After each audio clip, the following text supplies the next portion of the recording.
Thank you so much for joining us for the Caring Ambassadors Program video series, Learn from the Experts. Our main goal is to empower and educate patients and communities to be advocates for their health and to improve their lives. Today's video is dedicated to living with lung cancer, and it highlights one chapter from our book, Lung Cancer Choices. The video series is broken down into short segments, so it's easy to watch and navigate. You can watch the videos in any order, so feel free to choose what interests you the most. I'm Lauren Sant, the Executive Director of the Caring Ambassadors Program, and today I'm joined by a panel of people living with lung cancer and caregivers. We are very excited to welcome nurse practitioner Elizabeth Krueger. Liz will be discussing the chapter Comprehensive Biomarker Testing, written by her colleague, Kelly Goodwin. Liz Krueger is a family nurse practitioner who specializes in the care of thoracic oncology patients at Massachusetts General Hospital. She completed her Bachelor of Science degree in Healthcare Policy and Management at Providence College, and then went on to receive a Bachelor of Science in Nursing and a Master of Science in Nursing from Regis College. More than a dozen new drugs for treatment of small cell lung cancer have been approved since 2013. Making an exciting and hopeful time in lung cancer research and care.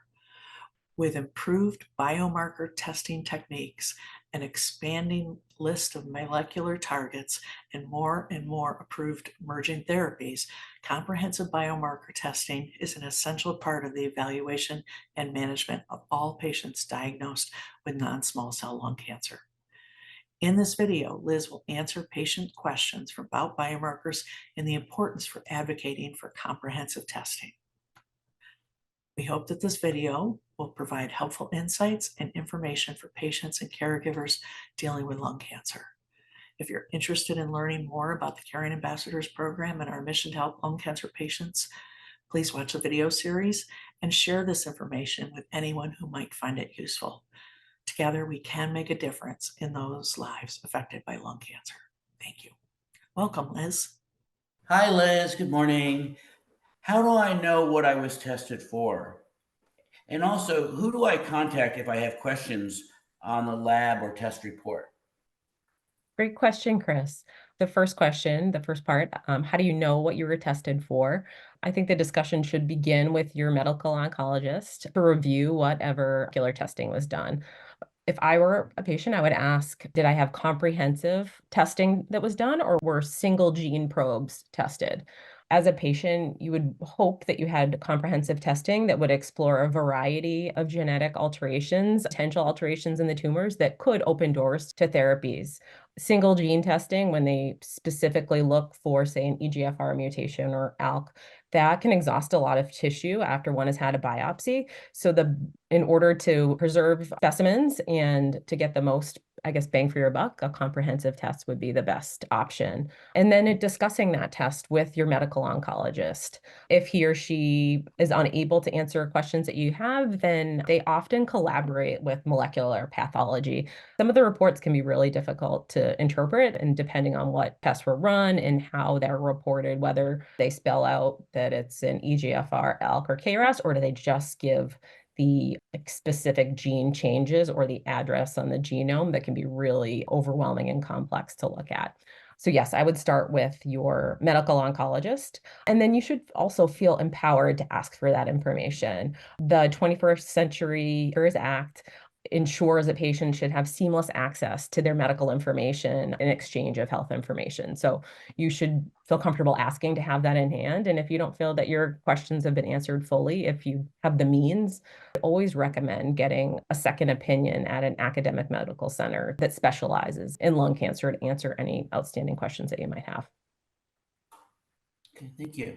Okay, I have a question, Liz. Oncology practices seem to vary when it comes to additional biomarker testing. Is biomarker testing recommended with tissue biopsy after progression or reoccurrence? And is there a right time to administer subsequential testing? Really good question. I think that throughout either academic medical centers and in the community, there are different practices. I can speak to our practice, which I feel really confident about, given the team that I work with, that we check biomarker testing on all patients in the metastatic setting and individuals with early stage disease. And we repeat that testing often at progression. And it's a little tricky. Sometimes we do blood-based testing so that to look for circulating tumor DNA. Other times we do go for tissue biopsy to look at the gene changes in the tissue itself. Those decisions are fluid and have many people participate in that decision making.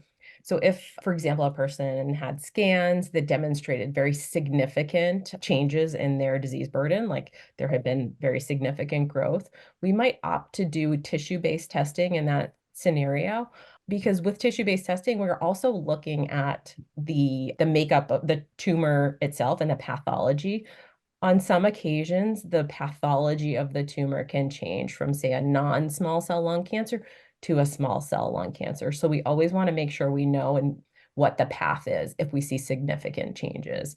And then you mentioned recurrence, situation where an individual had been treated for cure, and then on an interval scan, there seemed to be evidence of disease. We would pursue a tissue biopsy in that situation as well, confirm whether it's related to a prior cancer, is it a new cancer?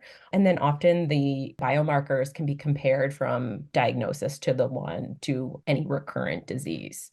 We do blood-based testing too to see if there have been any additional gene changes or resistance mutations that have developed over time. Sometimes, or all the time, unfortunately, the cancer in the metastatic setting does figure out a way to outsmart these targeted therapies or pill forms with gene alterations. The cancer is addicted per se to these gene changes, and that allows it to just replicate unchecked over time. And so over time, the cancer will learn to outsmart it, unfortunately. I had a situation where I had a blood biopsy done Mhm. because my tumor was so tiny, it was less than centimeter. We weren't able to do a tissue biopsy because there wasn't enough tissue, so they did the blood biopsy. Mhm. And there just wasn't anything to gain off that because there wasn't enough So, circulating mhm. DNA. So it was just a weird position to be in where Yeah. they really couldn't do anything. It was just kind of a watch and wait In in that what situation. and what prompted them to do it? Was it like a scheduled annual test, or was there a change on the scan that they were reacting to? Yeah, I had developed multiple tiny nodules. And so we knew I was progressing. And it was like, do we Yeah. biopsy? Nothing was really big enough to get Yeah. enough tissue to risk a Yeah. tissue biopsy. So we went for the blood biopsy, but it just didn't give us any information. So it's just one of those weird situations. Yeah, that can feel with all of the advances, you feel like they sort of failed you or just weren't helpful in that situation. And that can be really challenging too. Yeah, it was tough, but it all worked out. I mean, I just got lucky and changed my Change targeted theory. therapy, and Hmm. it actually worked. It just That's was great. just one of those lucky things where sometimes that works, sometimes it doesn't. I just got lucky. Yeah, I think that it maybe more often than we realize that we have Yeah, to okay. make a change based on like a clinical suspicion, based on imaging, try either adding chemotherapy to a targeted therapy or switching targeted therapies if there's an option to do that, following response based on that. Good Yeah. question. Liz, I'd like to follow up. I have a question for you, and I know it's real Sure. confusing, all this talk about tumors and mutations and all that, but can a tumor have multiple mutations? And if so, do they have like submutations of the mutation? How does that all work? Comprehensive biomarker testing checks for many mutations, and often we find more than one. Sometimes we find one, sometimes we find a couple. But the primary focus for clinicians, typically, when we look at this comprehensive testing, is to see what's actionable. What drugs do we have that match these gene changes? And so we use that as a tool to help delineate and come up with subsequent lines of therapy. There are gene changes that are being explored for clinical trials. So those are important too to know that you have if you're thinking about next steps with your clinician. Additionally, there are gene changes that can predict the virulence of the cancer and how aggressive it might behave based on some gene changes that we see that are not necessarily targetable, but are information for the patient and care team, that could be used prognostically. Another kind of follow-up to that discussion, you talked about sometimes things change from non-small cell to small cell, Yeah. but talk about, biomarker changes. Mm-hmm. They change, or if they change, do they stay Sure. with, their particular biomarker, like EGFR 19 to 21, or do we change to a totally different biomarker? Good question. We don't typically see changes within the EGFR mutation itself that you develop a new or different EGFR mutation. We might find that a new mutation is developed over time. Often we see MET amplification over time, and that's seen as a resistance mutation, something that happens in response to treating the EGFR mutation with something like osimertinib over time. So we can see a new mutation develop in that setting, like resistance. What we can also see is that on occasion that the original biomarker that you're tested for might not be detectable. That doesn't happen all the time, but it can happen, and it can feel funny once you and your provider are sorting out next steps and next lines of therapy. I'd say that just generally, we typically continue to treat based on the biomarker that was found at diagnosis, but then consider adding in new therapies if it's not detectable again on subsequent lines. I'd say that's not super common, but possible. Let me ask, I think there's a lot of confusion out there between what is next generation sequencing, and is that the same as a biomarker? You hear these terms, next generation, NGS, and Yeah. then biomarkers. Can you help us understand a little bit better what the differences are? Or are they the same thing? Sure, that's a good question. The terminology really is overwhelming, and a lot of the terminology is swapped back and forth. So, next generation sequencing is the same as comprehensive biomarker testing. That's the same idea. So, it's the same broad-based gene testing. And when we get the results of those tests, we hope to find biomarkers or genes that have changed that can be targeted. So a biomarker is a gene alteration that is identified on next generation sequencing or comprehensive biomarker testing. I hear a lot when we talk to a lot of the folks, a lot of confusion. They think, well, I've already done biomarker testing because I did this ancestry testing a long time ago. Can you kind of help explain the difference also between those two a little bit? Sure. That's a very common question because automatically when we think about genes, we think about inheritable genes and things that are passed down from generation to generation, like what's done on 23andMe and those tests. But this is much different. So the comprehensive biomarker testing or the next generation sequencing that we do looks specifically at gene changes within the tumor material and not gene changes that are passed on from generation to generation through egg and sperm. These are also called somatic genetic changes within the tumor material. They can just be random events that happen when DNA is transcribed into RNA. They can be impacted from one's environment. So smoking, for example, may develop gene changes from smoking within your tumor, but aren't inheritable. On occasion, we do find inheritable gene changes in these sequences. We're not looking for them, but we occasionally do find something that is inheritable on next generation sequencing. In our process, if we were to find something like that, is that we, inform the patient and then we refer to genetics so that they can have the appropriate testing done to explore whatever potentially inheritable changes there may be for them and their family. So I have the ALK positive gene mutation, Mm-hmm. and I hear people talking about, different variants of that. What type of testing would you have done to find out what variant you are?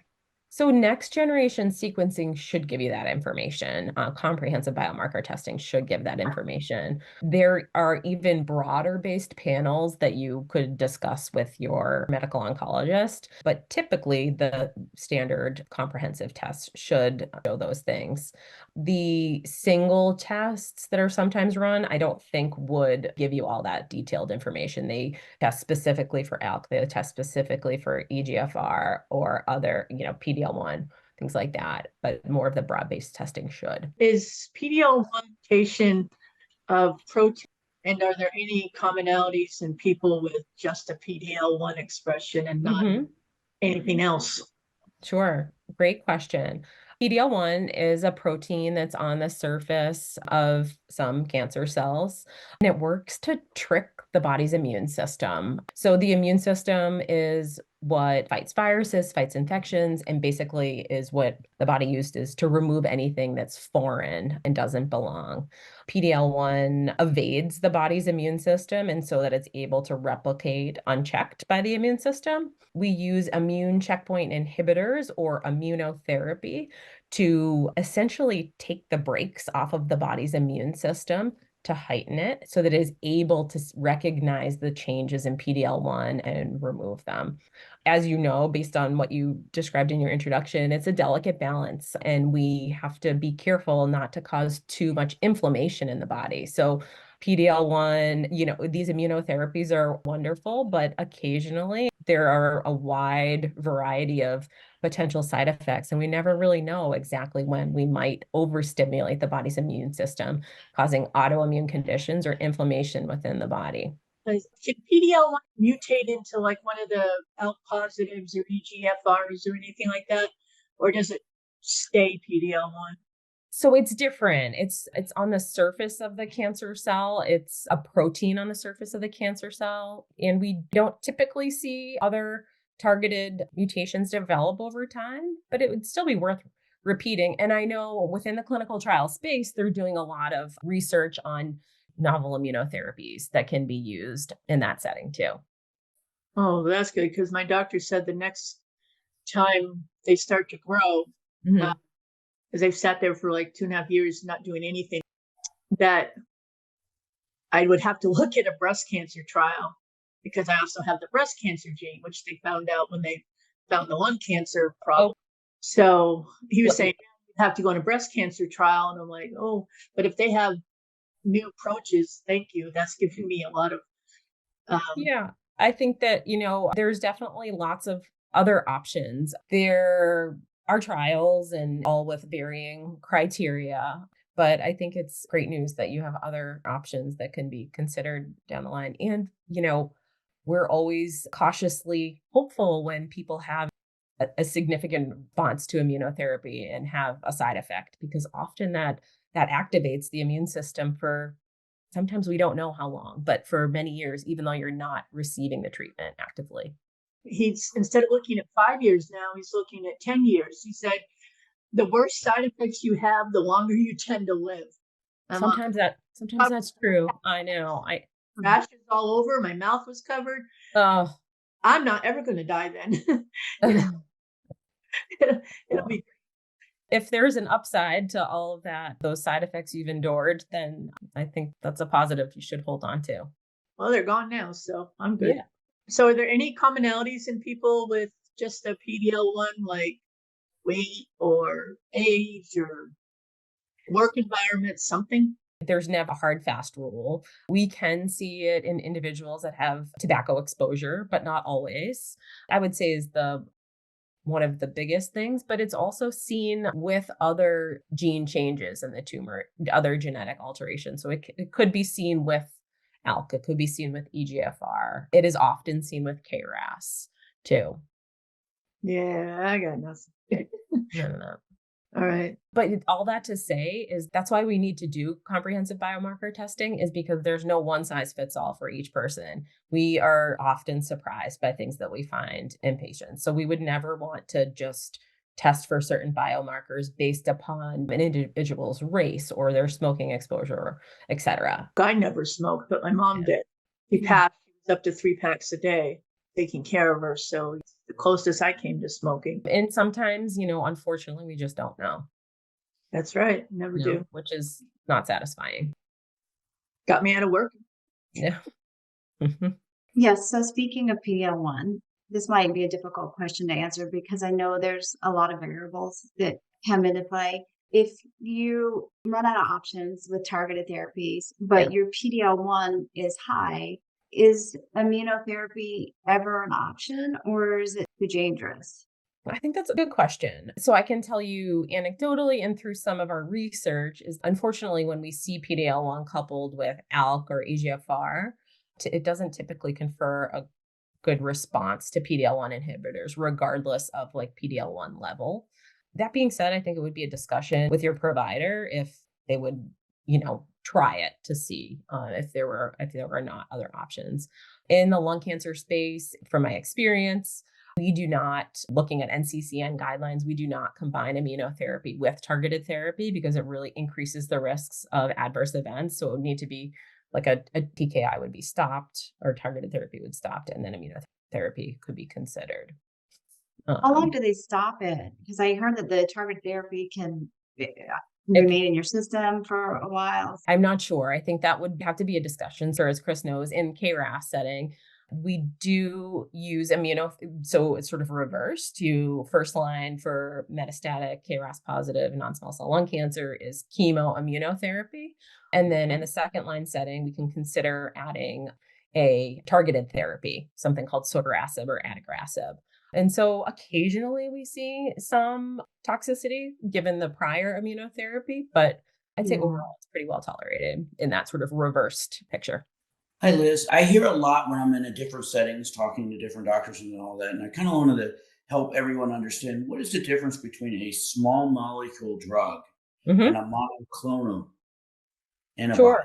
So small molecule drugs are just as they're said, they're small, they're tiny. They are typically come in pill form. And because they're so small, they can be digested and cross cell membranes easily and get into cancer cells because they're small size. They can also, in many instances, permeate the cerebral spinal fluid, so into the blood, past the blood-brain barrier, which is sort of atypical for other drugs. We only have a couple of drugs that we know that certainly pass the blood-brain barrier in terms of like chemotherapy, but many of these small molecule treatments can get into the cerebral spinal fluid and treat CNS disease. So they're small because they're small and they can get through membranes. Monoclonal antibodies are different. Those are typically in an IV form. They are engineered antibodies that attach typically to the cancer cells, and the immune system removes them. So they're different and have different side effects. And monoclonal antibodies are typically combined with chemotherapy. They're not typically given on their own. What's the difference between precision and targeted medicine? That's a good question. There's a lot of semantics that can be difficult to sort of tease out. So precision medicine is the practice of doing gene testing and finding the right medicine or the precise drug that is right for the patient and their genetic alteration. Targeted therapy is the practice of finding the right drug to target the genetic change. Does that answer your question? I think so. It's sort of the same. Precision medicine is the practice of checking biomarker testing and finding the right drug to target for whatever gene change we might find.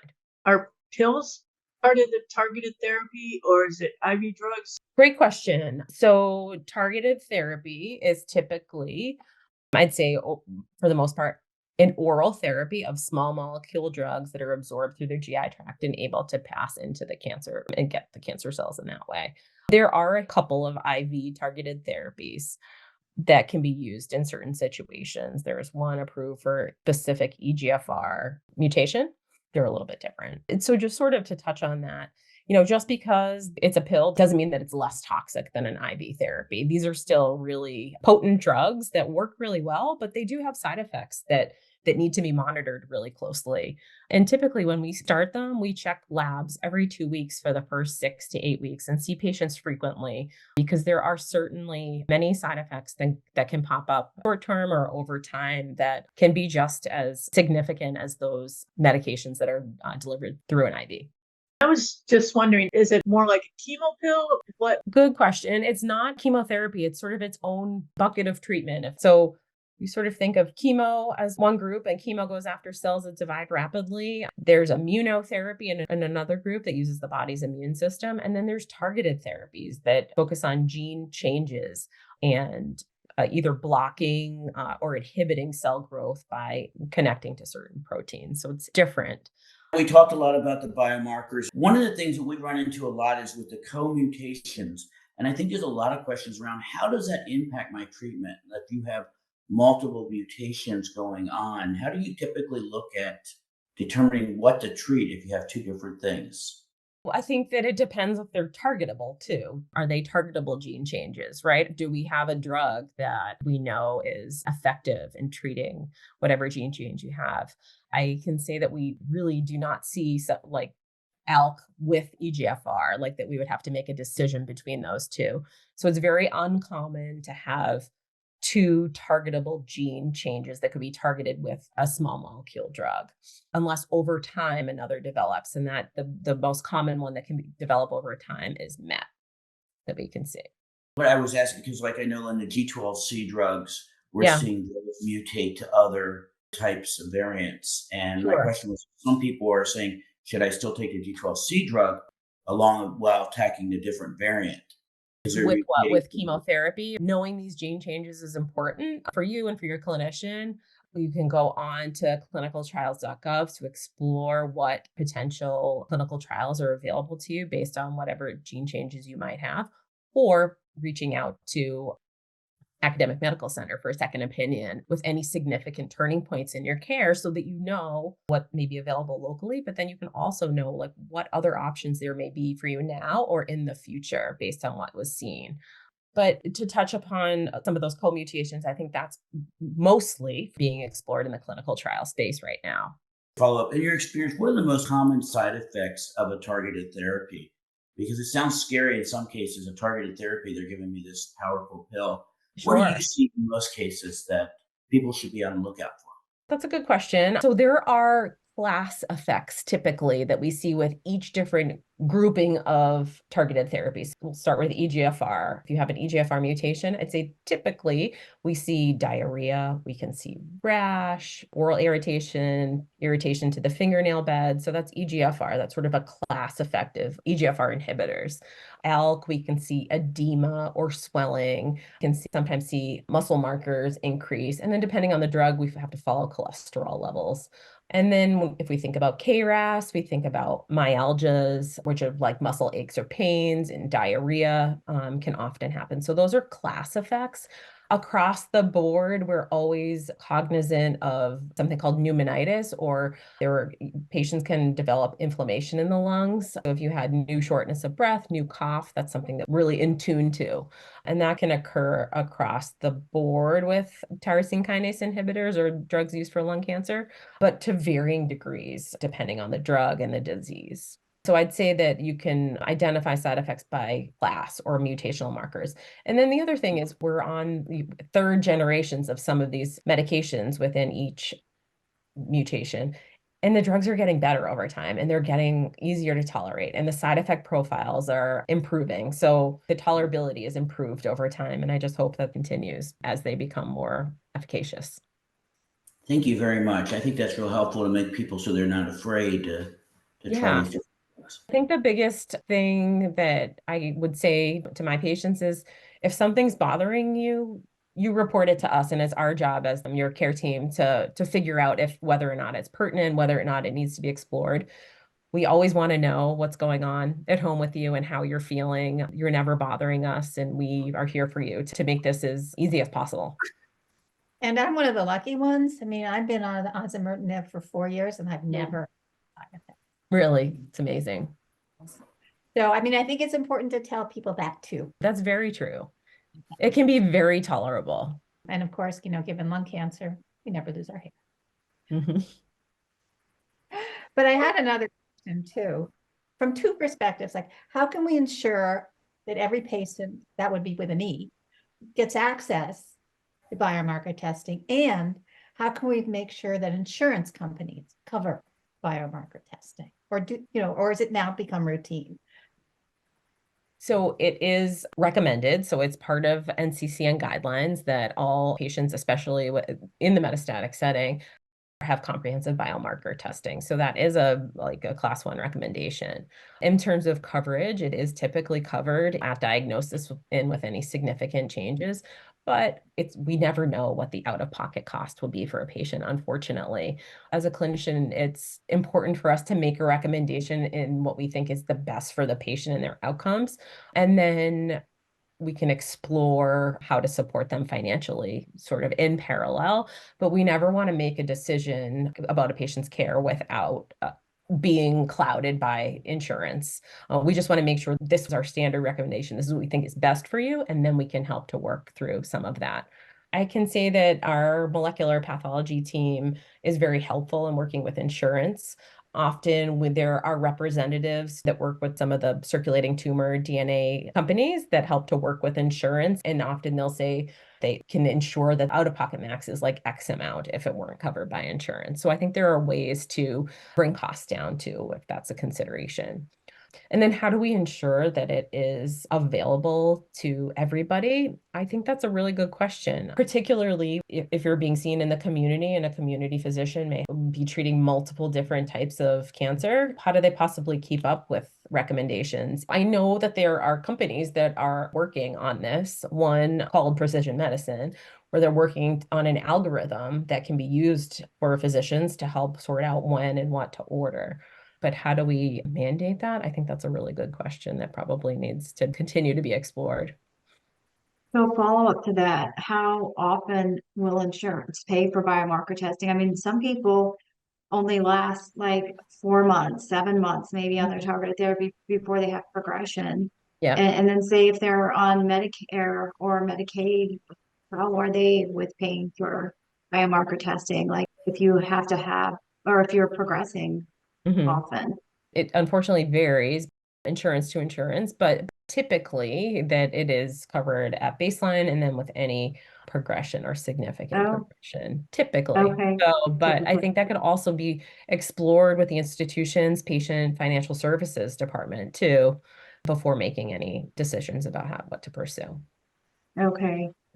I didn't realize that you could get biomarker testing at each significant Maybe, progression. yeah, like not every time. I mean, it's also up to the discretion of the physician too. What doors do they potentially see opening in terms of therapy with that testing, right? So we wouldn't want to do testing if we didn't think that there would be not a reason to do it. Great, thank you. Yeah.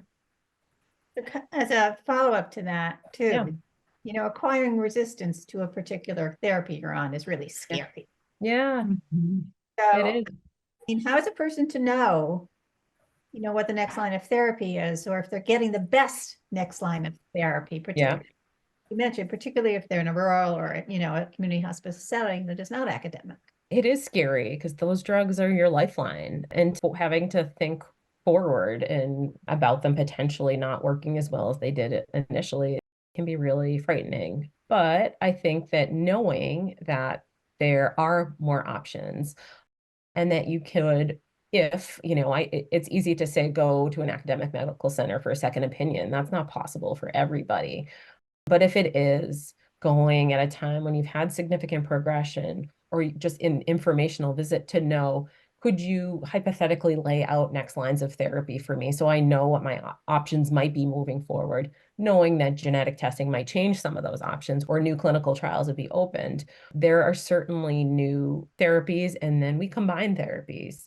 If there's progression, say, for example, there's just a spot of one single spot that is progressed, maybe say in the liver or lung, there's one isolated spot of progression, but the rest of the disease is in check. Sometimes we use radiation to those spots, to those isolated spots of progression, and then continue to use the targeted therapy. We really like to exhaust our lines of therapy and use them for as long as possible before making changes. And then other times we add chemotherapy to the targeted therapy, depending on the gene change.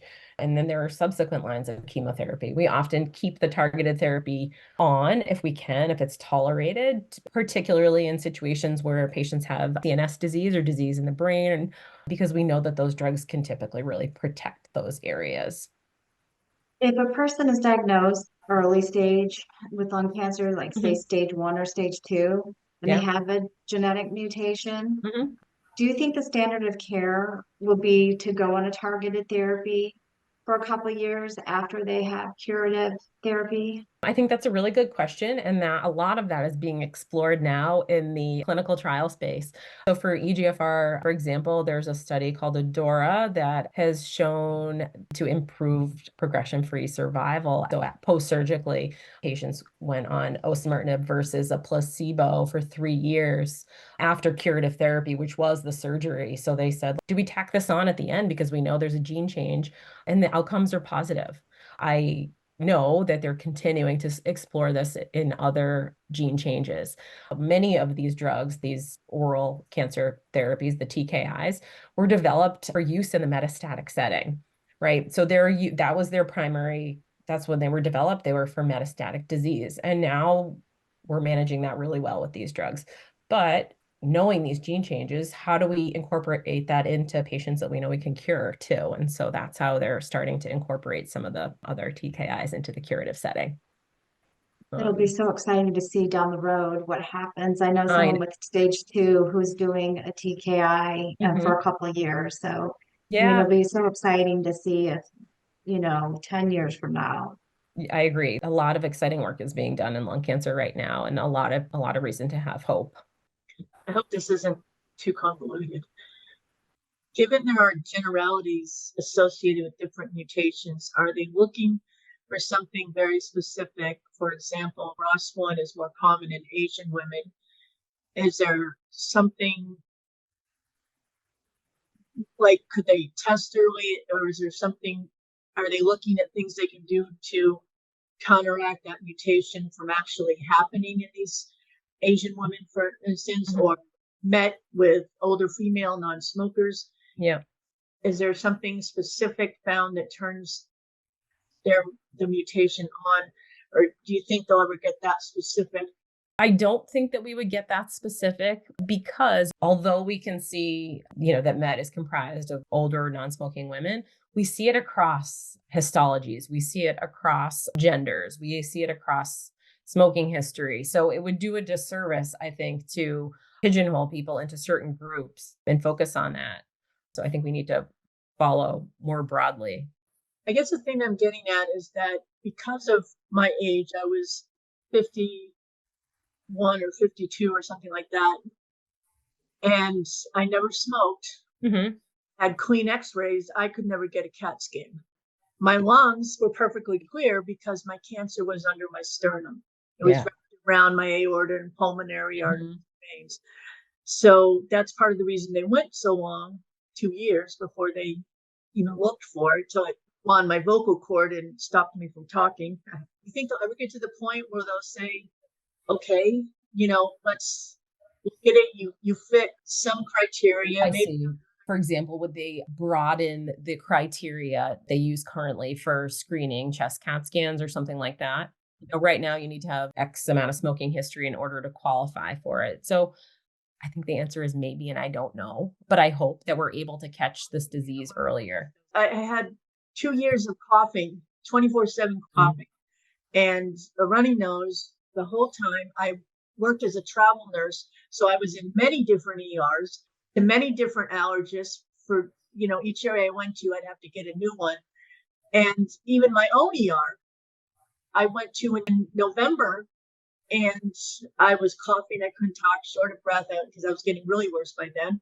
And in December, the ENT finally went down and said, "Oh, your vocal cord is paralyzed. You need a chest CT." Mm. Just basically cried all the way back to the hospital. Say, "I want a CT and I want it now." I had a little bit of leeway because I worked there, but Mm-hmm. they have to do more to say, you're older, you're heavy, you're going to fit something. You're female, you're going to fit something. You're male, you're whatever, you're going to Mm-hmm. fit something. And at least that will help screen some people. Yeah, making that a little bit more widely available.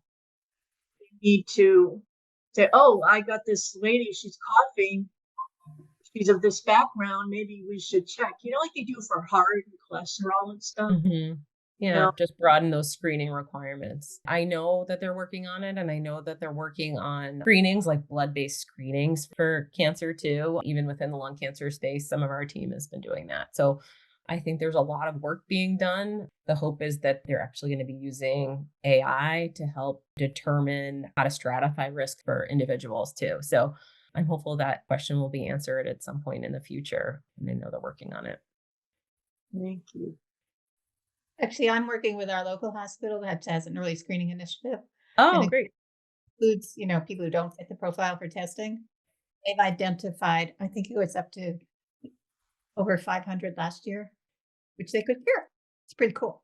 It's amazing. There's studies ongoing for firefighters, for example, that are exposed to smoke in that way and getting screening done for those individuals that are at high risk too. So, you mentioned AI. As we look to the future, there's talk about vaccination, these mutations.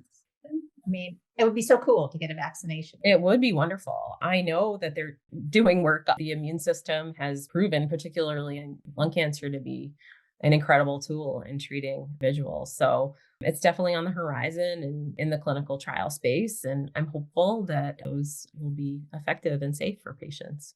Where are they in the clinicals? Are they coming to people soon? Yep, I think they're all variable. Now, I don't know the ins and outs, to be honest, but I know that there are ongoing vaccine trials. I'm kind of curious because I've been to a few of the conferences and I have a handle with all the different research you're doing. I wanted to kind of get your feel and your take on it. Where do you see this going in the next 5 to 10 years as far as biomarker testing, getting it for the masses? I know ctDNA has really progressed a lot, and there are vaccines for other types of cancers. Where do you see this going in the lung space in the next, say, 3 to 5 years? I know that there will continue to be advances. I know that they are working on next generation drugs for a lot of these targets. And so I hope that we see more tools in our toolbox in the coming year and more lines of therapy and better lines of therapy to offer to patients. I hope that there is more broadly covered and performed comprehensive biomarker testing. And I think it will start to even become broader over time. I know that that's changed to inform our scientists so that they can help to develop new drugs. So I think it's an exciting time. I think it's a time of hope. Looking back on the past 10 years or so, things have come such a long way. I can only hope and envision that that will continue. And let me ask you, Liz, with your experience, how can patients and advocates and so forth like us help move that along and help get the word out to the doctors, the oncologists, the scientists? What can we do, in your opinion, to help that process move even quicker, or if not quicker, at least get the word out to more people? Yeah, I'd say, Chris, you're doing that, right? With the KRAS kickers and the group that you've brought together as a wonderful resource for patients. I think that, there's lots of support groups, online groups, and even this, what we're doing here today is making information available on the internet to patients to inform them and hopefully empower them to ask questions and seek advice and other opinions. There's no harm in asking questions, and you should feel empowered to do so. So your life's on the line. Does your practice use telemedicine to treat rural patients that aren't able to get into an oncology setting at a university? Good question. So during COVID, physicians and nurse practitioners were allowed to practice medicine across borders. Now you're only allowed to practice within your state that you're credentialed in. So I'm credentialed in Massachusetts. I can only practice within Massachusetts and see patients within Massachusetts, but Massachusetts borders a lot of states that are close by. So I'd say that very often patients will hop in their cars and drive over the Mass border and have their visit that way. But in terms of more remote, I'm sure there are other ways that care teams operate, but from a licensing standpoint, that's what we do. Thank you. This has been great. Really, really great. Thank you. Really great to talk to all of you and hear more about your stories. And these are great, insightful questions that you're asking.